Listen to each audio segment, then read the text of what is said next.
Je suis tellement fière des derniers que j'ai fait, ils sont tellement parfaits, tellement ronds. Regardez-moi ça comme ils sont beaux.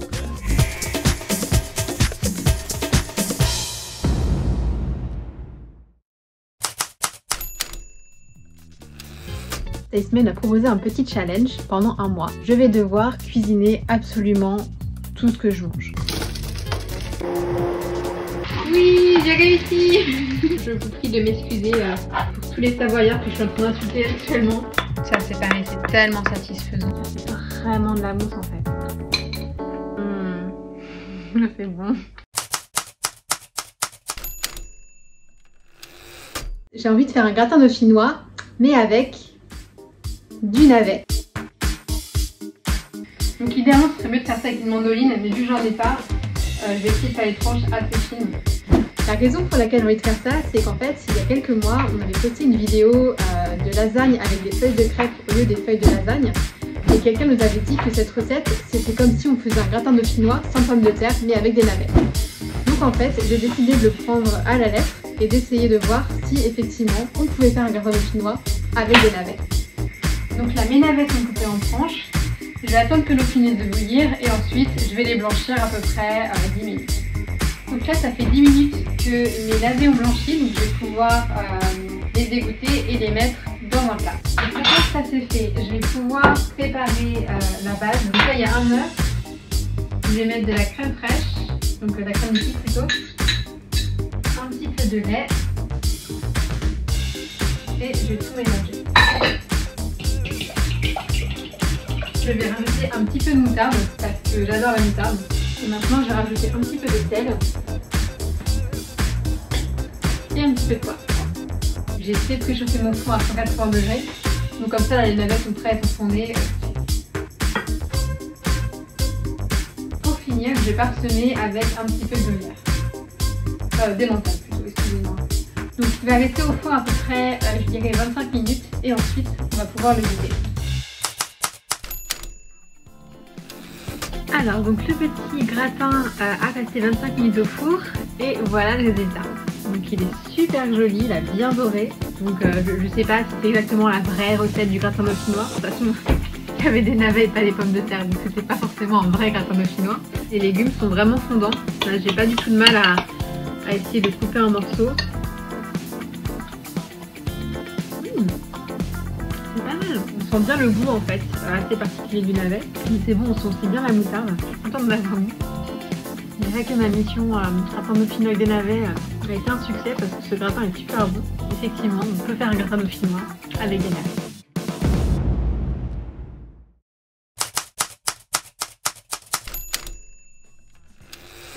Bonjour à tous, alors aujourd'hui je vous retrouve dans ma cuisine directement pour une nouvelle journée du challenge. Donc la première chose déjà, on va commencer par tester une recette de pâte à tartiner maison. Parce que c'est quelque chose que j'ai toujours eu envie d'essayer et j'ai envie vraiment de voir si c'est meilleur de la faire chez soi que d'acheter directement dans le commerce. Et pour accompagner cette pâte à tartiner, on va faire un petit caca maison. Donc la première étape pour la pâte à tartiner choco-noisette, c'est donc de faire torréfier des noisettes pendant à peu près 10 minutes. Et je vais donc bien frotter pour pouvoir en fait les éplucher. Je vais verser un mélange d'huile de tournesol et d'huile de sésame. Ajouter un petit peu de poudre de cacao et de sucre glace. Je pense que c'est pas mal. Je sais pas si vous pouvez voir. L'astuce en fait pour un 4 quarts, c'est de commencer par peser ses œufs. Donc là j'avais 190 g d'œufs, donc 190 g de sucre, de farine et de beurre. Et j'ai fait fondre un petit peu mon beurre au micro-ondes, donc vraiment un tout petit peu. Et maintenant je vais pouvoir mélanger donc le beurre avec le sucre. Donc voilà, maintenant j'ajoute mes œufs. Et maintenant la farine. Vous n'utilisez pas tout enfariné, attention. Et voilà, donc la pâte est prête. Maintenant il n'y a plus qu'à la mettre dans un moule et enfourner à peu près 40 minutes, 180 degrés. Donc voilà, mon moule est chemisé. Et donc maintenant je vais pouvoir mettre la pâte dans le moule. Donc là ce que je vais faire aussi, c'est que je vais faire un petit sillon au milieu. Au niveau de ce sillon, ça va grandir et ça va donner un peu cette forme caractéristique du 4 quarts. Comme vous pouvez voir, mon 4 quarts est bien cuit et tout beau en fait, magnifique. Et mon Nutella est là, donc on va pouvoir passer à la dégustation. Donc il ressemble à ça à l'intérieur. Je sais pas si vous pouvez voir. La couleur est très belle. Et maintenant, la Nutella. Ça ressemble à ça. Je sais pas si vous voyez. Donc c'est parti.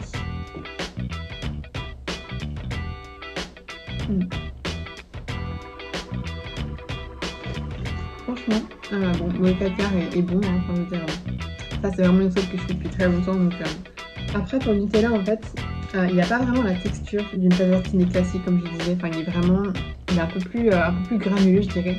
Après je pense que j'ai peut-être pas le mixeur le plus puissant et définitivement je la valide parce que le goût est très bon, elle est pas très sucrée en plus. On sent bien les noisettes donc voilà. Donc recette validée, caviar validé, tout est validé et fini.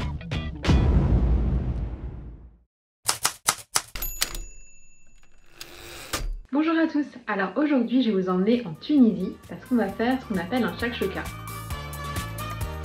Alors pour faire une bonne shakshuka en fait, il faut donc des tomates. Donc moi en fait j'ai décidé de prendre des tomates en boîte de conserve, donc voilà, des tomates pelées.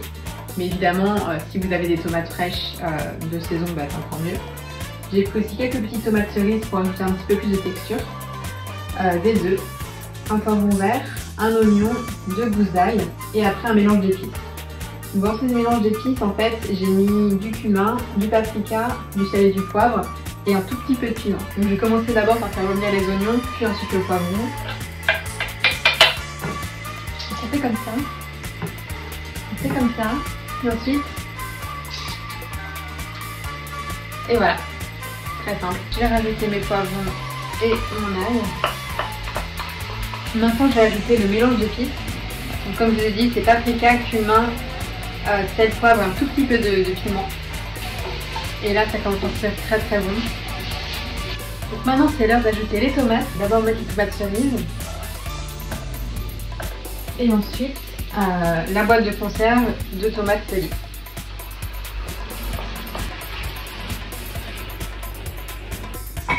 Et vous laissez mijoter à couvert pendant à peu près 15 minutes. Là, en fait, la shakshuka a cuit pendant à peu près 15 minutes. On va voir le résultat. Et voilà, vous avez vu ça. Donc ce que je vais faire, c'est que je vais faire des espèces de petits trous en fait, là où je vais mettre mes œufs.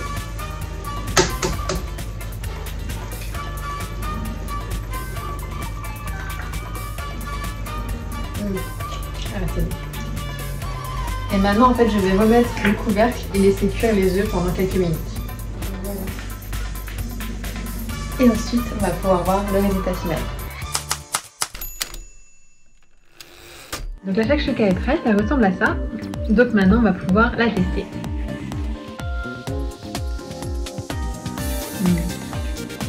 C'est super bon, on sent bien les épices. Ouais, donc j'ai rajouté un petit peu de menthe et de persil par-dessus. C'est un plat qui est vraiment très simple à faire comme vous pouvez voir. Et c'est végétarien en plus, si ça vous intéresse. Donc voilà, en tout cas cette recette est validée et je pense que je vais définitivement la refaire plusieurs fois pour me rappeler de mes voyages à Istanbul ou ailleurs.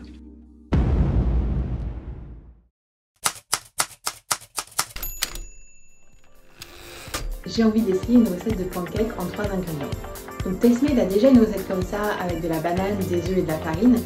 Mais moi en fait, j'aime pas du tout la banane. Donc j'ai envie d'essayer cette recette, mais au lieu d'utiliser de la banane, j'ai envie de mettre de la compote. On va voir tout de suite si ça marche. Donc là j'ai tous mes ingrédients, donc j'ai 2 œufs, un peu de farine et un peu de compote. On va pouvoir tout mélanger directement. Je vais ensuite rajouter la compote.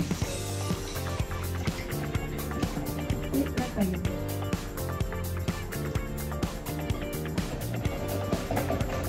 Je pense qu'à partir de là, vous pouvez aussi rajouter de la cannelle si vous avez envie, rajouter l'extrait de vanille ou du sucre vanillé. Vous pouvez vraiment vous amuser, même mettre des pépites de chocolat ou alors éventuellement des petits morceaux de fruits. Et voilà, moi je vais la laisser comme ça et on va partir pour la cuisson. Malheureusement, j'ai pas de crêpière chez moi, donc on va le faire à la poêle.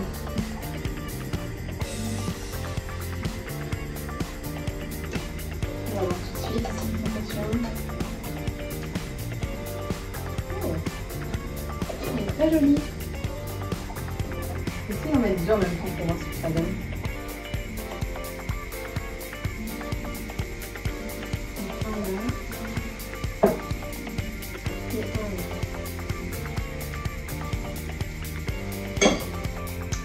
Et voilà, je pense que c'est bon. Je vais pouvoir le mettre dans l'assiette.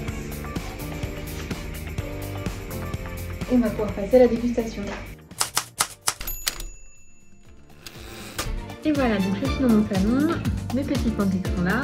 Et en fait, je vais essayer de les manger avec le Nutella que j'ai fait il y a quelques jours. Et du miel. Je suis tellement fière des derniers que j'ai fait, ils sont tellement parfaits, tellement bons. Regardez-moi ça, comme ils sont beaux. Alors... ils sont super bons, ils ont une petite texture un peu humide à l'intérieur en fait, on sent encore un peu la texture de la compote. Du coup ça donne quelque chose de très frais en fait, de très fruité et de très frais. Je vais goûter avec une Nutella. Allez, c'est parti. C'est très bon aussi. Maintenant du miel. Et c'est parti.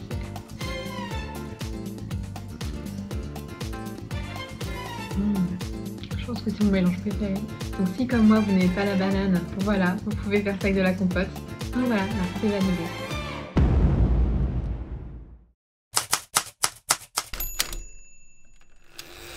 Bonjour à tous, alors aujourd'hui je vais vous montrer comment faire facilement des nuggets et des frites au four. C'est parti!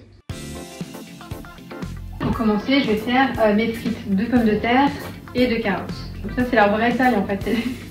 Je les trouve trop choupinettes. Je vais faire un petit peu voilà, des frites assez larges, donc voilà vraiment à peu près comme ça. Et je vais les mettre dans de l'eau froide. Donc là, mes pommes de terre et mes carottes sont coupées. Je vais utiliser un torchon pour pouvoir bien les écouter. Dans ce tupperware, j'ai mis 2 cuillères à soupe d'huile, un peu de sel, un peu de poivre et un peu de paprika. Je vais mettre toutes mes frites dedans. Donc vous pouvez utiliser un tupperware en plastique ou en verre, mais il faut vraiment que le couvercle soit hermétique. Maintenant que ça c'est fait, je vais secouer. Et voilà. Vos carottes et vos pommes de terre sont très bien imbibées de manière uniforme. Il y a des épices un peu partout, donc c'est parfait. Et donc là, j'ai mon poulet, donc c'est des petites aiguillettes de poulet en fait. Donc, évidemment, les nuggets de maison, c'est pas vraiment des nuggets industriels, donc ils ont plein de formes différentes. Ils sont tous uniques, comme vous en fait. Là, j'ai de la farine avec un peu de curry, un peu de poivre. Et ici, j'ai de la chapelure, toute simple. Donc, pour les épices, vous pouvez vraiment mettre ce que vous avez envie. Vous pouvez du paprika, vous pouvez mettre un petit peu de piment si vous avez envie, de la poudre d'ail, de la poudre d'oignon, enfin, vraiment, voilà, amusez-vous en fait. Donc d'abord, je trempe le poulet dans la farine, ensuite dans les œufs, et ensuite dans la panure. Voilà, vous avez votre premier nugget. Donc là, j'ai fait chauffer un fond d'huile dans ma poêle et je vais pouvoir poser les nuggets pour les pré-cuire. Donc là, c'est bon, mes nuggets sont bien dorés, donc je vais pouvoir les mettre au four avec les légumes qui sont au fond de cuire. Donc voilà que ça semble en fait, donc il y a les frites de pommes de terre, les frites de carottes et les nuggets qui vont donc tous cuire ensemble au four pendant 20 minutes. Et ensuite on va pouvoir les manger. Mes petits nuggets et mes petites frites ont passé à peu près 40 minutes au four en fait. Donc les frites de pommes de terre ressemblent à ça, et les frites de carottes ressemblent à ça, et les nuggets ressemblent à ça.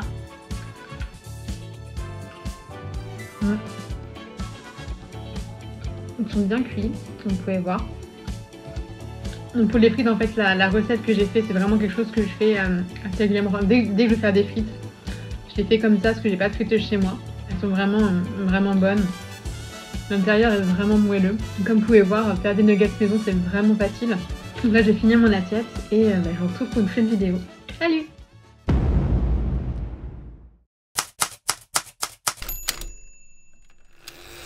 Me voici donc dans ma cuisine pour faire donc le crumble de Tastemade. Pour commencer, je vais d'abord mélanger la farine, le beurre et donc les flocons d'avoine et les amandes ensemble pour faire en fait le dessus du crumble. Et c'est parti pour mélanger.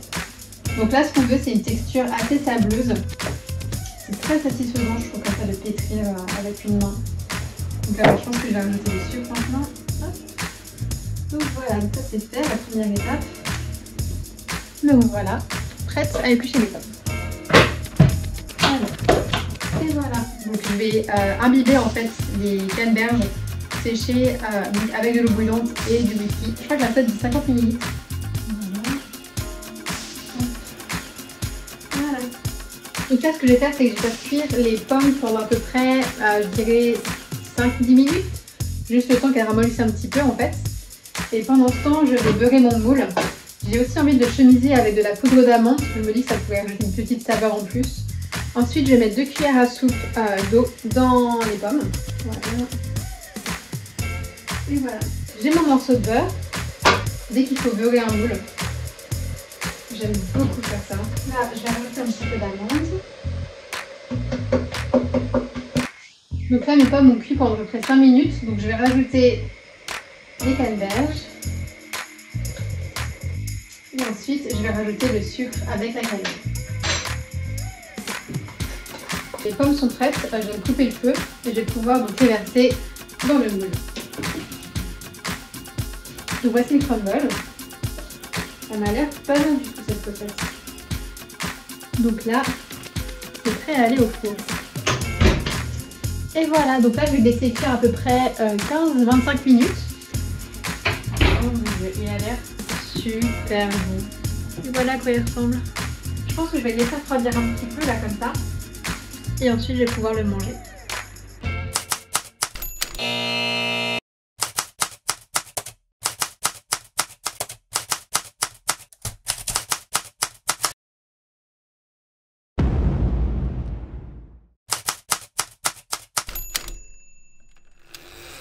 Bonjour à tous, alors aujourd'hui donc pour cette nouvelle journée j'avais envie de vous montrer comment faire un cheesecake à la fraise sans gélatine et sans cuisson. C'est parti.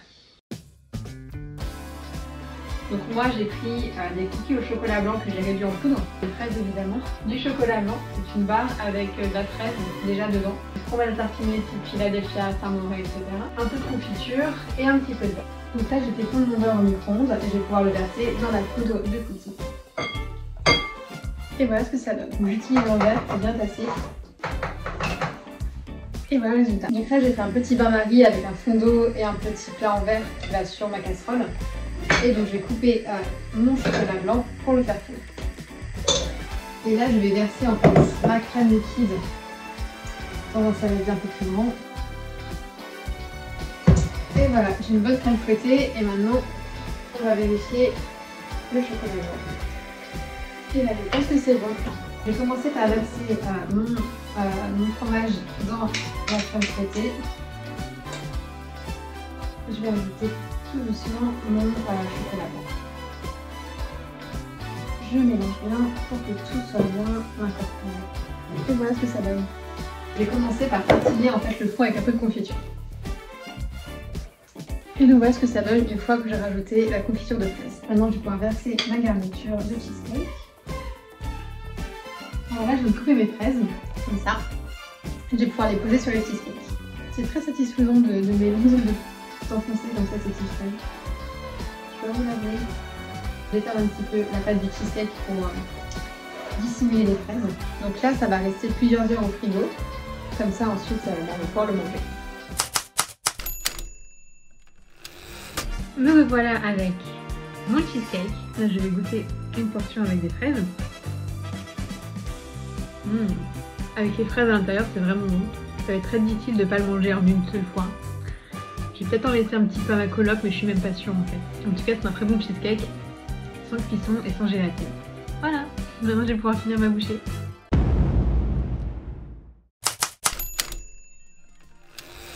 Et voilà, donc la semaine 2 est terminée. J'ai vraiment adoré cette semaine de pouvoir tester tous ces plats et tous ces desserts. Je dirais que mes petits favoris c'était quand même le shakshuka parce que ça m'a rappelé mon voyage en Turquie en 2019. Et le calcar parce que c'est vraiment l'un de mes plats préférés, c'est un de mes desserts préférés, donc dès que je peux avoir une excuse pour le faire, je le fais. En tout cas maintenant j'ai vraiment hâte de voir ce que la semaine 3 me réserve et de pouvoir tester de nouvelles recettes.